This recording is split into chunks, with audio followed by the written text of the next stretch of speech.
भारत सरकार ने online gaming bill 2025 संसद में पास कर दिया है। इस बिल के पास होने के बाद dream sports, games craft, mobile premier league और ज़ूपी जैसे मनी गेमिंग ऐप्स ने अपने प्लेटफॉर्म पर मनी गेमिंग खेलों पर रोक लगा दी है। इस बिल के पास होने के बाद उन सभी गेमिंग खेलों पर प्रतिबंध लग चुका है जो लोग वित्तीय लाभ की उम्मीद में पैसे देकर गेम खेलते हैं। इस बिल ने अधिकारियों को किसी भी परिसर की जांच करने और किसी भी शख्स को बिना वारंट के गिरफ्तार करने का भी अधिकार दिया है।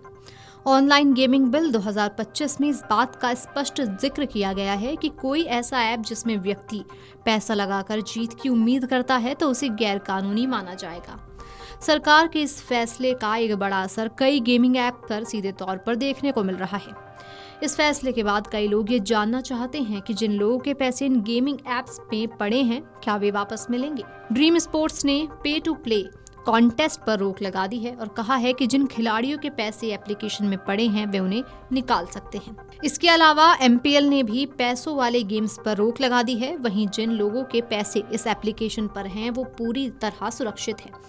इन पैसों को आसानी से निकाला जा सकता है। पैसों को निकालते समय लोगों को किसी प्रकार की दिक्कतों का सामना नहीं करना पड़ेगा।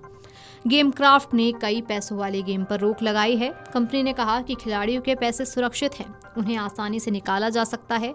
आपकी जानकारी के लिए बता दें कि इस कंपनी ने वित्त वर्ष 2024 में कुल 747 करोड़ रुपए का मुनाफा किया था। इसके अलावा ज़ूबी ने भी सभी पेड गेम्स पर रोक लगा दी है। हालांकि इस प्लेटफॉर्म पर आप मुफ्त गेम्स अभी भी खेल सकते हैं। रोक केवल पैसों वाले गेम्स पर ही लगाई गई है। पैसे देकर खेलने वाले गेमिंग ऐप्स आने के बाद लत, वित्तीय नुकसान और अपराध दर में वृद्धि हुई है। इन्हीं सब समस्याओं को देखते हुए सरकार ने इस बिल को पेश किया। सरकारी आंकड़ों के मुताबिक देश में 50 करोड़ से ज्यादा लोग ऑनलाइन गेमिंग ऐप्स का इस्तेमाल करते हैं।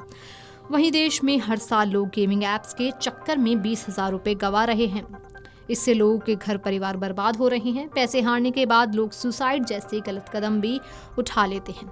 ऐसे में सरकार ने ऑनलाइन गेमिंग इंडस्ट्री को नियंत्रित करने के मकसद से ऑनलाइन गेमिंग बिल 2025 को पेश किया, जो अब लोकसभा में पास भी हो चुका है। लेकिन इस बिल के लागू होने के बाद किन गेमिंग ऐप्स पर बैन लगाया जाएगा, ये सवाल हर किसी के मन में है। आपको बता दें कि इस बिल के तहत सभी तरह की ऑनलाइन गेमिंग ऐप्स और प्लेटफॉर्म्स को रेगुलेट करने का नियम लाया गया है, लेकिन प्रतिबंध सिर्फ रियल मनी गेम्स पर लगाया जा रहा है, जो समस्या की मुख्य जड़ है। सरकार ने गेमिंग इंडस्ट्री को 2 तरह के गेम्स में डिवाइड किया है। पहले वो जिसमें खेलने के लिए असली पैसे यानी कि रियल मनी लगनी है। इसमें आपको रिवॉर्ड यानी कि प्राइज मनी कैश के रूप में मिलता है और सीधे बैंक अकाउंट में डिपॉजिट कर दिया जाता है। इस कैटेगरी में dream 11, rummy circle, MPL, my 11 circle, my team 11 और विंजो जैसे तमाम गेमिंग ऐप्स आते हैं। इनमें जीत या हार आपकी स्किल पर नहीं बल्कि गेमिंग कंपनी द्वारा बनाए गए पैटर्न पर आधारित होती है। इन गेम्स में खेल के नाम पर सट्टेबाजी को प्रमोट भी किया जाता है। सरकार इस कैटेगरी में आने वाले गेमिंग ऐप्स को बैन कर रही है। हालांकि अभी तक लिस्ट आधिकारिक रूप से सामने नहीं आई है। वहीं दूसरी कैटेगरी स्किल बेस्ड गेम की है, जिनमें जीतना या हारना आपकी काबिलियत यानी कि स्किल पर निर्भर करता है। इन गेम्स को खेलने के लिए पैसे तो देने होते हैं, लेकिन पैसे देने की कोई बाध्यता नहीं होती। इन्हें आप पूरी तरह फ्री भी खेल सकते हैं। ऐसे गेम में आप पैसे देकर गन अपग्रेड कर सकते हैं, स्क्रीन खरीद सकते हैं या स्पेशल इवेंट में शामिल हो सकते हैं। इन गेम्स में जीतने पर आपको रिवॉर्ड कॉइन्स या फिर पॉइंट्स में मिलते हैं और पैसों का लेन देन नहीं होता। इस कैटेगरी में कुछ गेम्स जैसे कि call of duty mobile, BGMI, free fire, ludo king जैसे गेम्स आते हैं। Video desk amarujala.com। अगर आप ये वीडियो YouTube पर देख रहे हैं तो हमारे चैनल को सब्सक्राइब कर बेल आइकन दबाएं और Facebook पर देख रहे हैं तो हमारे पेज को लाइक करें।